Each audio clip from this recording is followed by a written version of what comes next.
Steps towards healing. Healing. How does it work? What should I do?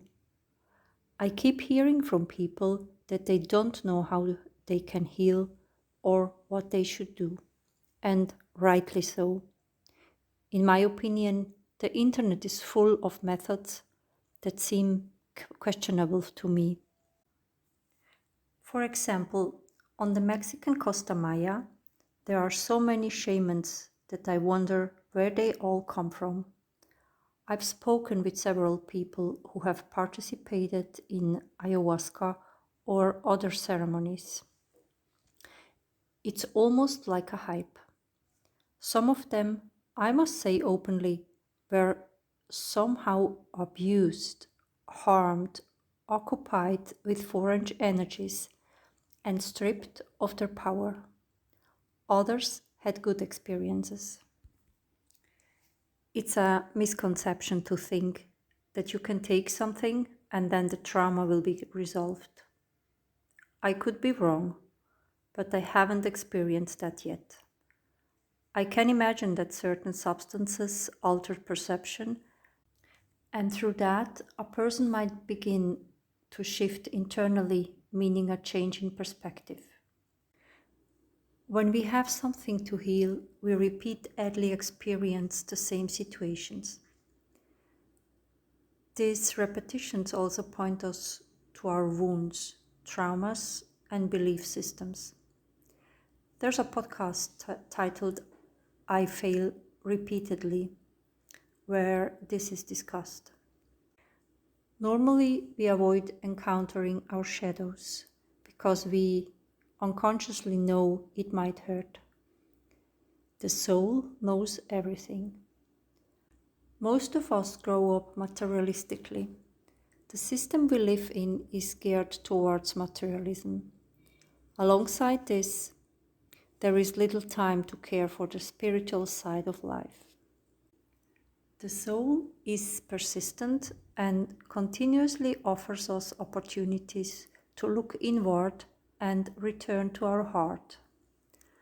Let's consider an example. Someone has had many life partners. Every time they get involved with a new person, the same issues, fears, and situation arise, leading to the separation. One might say, I keep attracting the wrong ones, or he or she does this or that, and it continues this way. That is being focused on the outside. But what is happening inside of me? Why do I keep attracting such partners? Perhaps one day you experience a breakup with serious consequences that pushed you into a crisis. This could be financial, emotional, physical, or psychological. This is the point where you can no longer deceive yourself because it becomes obvious and it hurts so much that you can't deny it. So, how does healing work? I'm going to present a few steps. These are not absolute, but I think they are a good guide to assess where you are and what the next step might be. First, I list the points and then explain them. First, denial of the current situation. I don't have a problem, or the other person is the problem. Second, start thinking, maybe there is something going on with me. Third, look at it and name it. Say out loud, I have this problem, or this keeps repeating in my life. Fourth, realizing the need of change. I want to change this. Fifth, make a clear internal decision for healing. This is an intention from the heart. Sixth, find a therapy method and therapist and enter the process. Seventh, energetic release. This means releasing what has been experienced and stored at the cellular level. 8th, consistency. Stick with it consistently. Now I'll dive a little bit deeper into each point. First, denial of the current situation. The same situations repeat themselves. During these repetitions, we keep the denial going on. This denial can last for decades. This strategy is an unconscious form of self-sabotage. I observe that during this time, compensation takes place in some form: shopping, exercise, food, sex, internet, work, alcohol, or even drugs. Second, start thinking maybe there is something going on with me. After repeated experiences, feedback from friends, or after a crisis hits, we allow ourselves to entertain the truth. Maybe there is something to this. What is like a shadow that follows us. Unconsciously, we know we should look at it and not run away. As long as the denial strategy and self-deception work, when the money flows, the fridge is full, the car is running, etc., we continue as before. This means we avoid shadow work. Third, look at it and name it. Only when something significant happens, like a breakup, job loss, or the death of a person, and it pushes us into a crisis, do we face the issue and have to name it. Just saying it out loud can be difficult. It means defeat. It means a hole opens up and we are afraid of falling into it.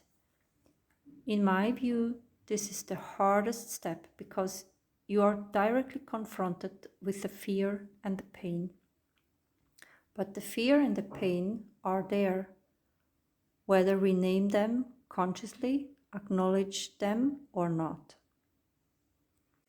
Fourth, realizing the need for change. Ideally, this is followed by the realization that we need to engage with the issue and thus with healing. This step can take time because depending on the issue and its consequences, relationships, values, and even one's whole life might need to be questioned. Unfortunately, this often only happens when something collapses and the constructs built to survive no longer functions. Subtly, the tragedy what's behind it all emerges and can no longer be repressed. And once again, this is cleverly designed by the nature because it leads to healing and uncovering true talents and gifts. Fifth, make a clear internal decision for healing. This requires a clear internal decision. It means I stand by the fact I have this or that problem. It repeats in my life. I've recognized the need and I want to heal it with all its causes and consequences. I recorded a podcast titled I Decide Now, where I explain how to make a decision for something even if you don't yet have a solution. I know some people who regularly go to psychotherapy. They've been doing it for years and they say that not much has changed. From my perspective, they haven't made a clear internal decision for healing. The sessions help them survive the week.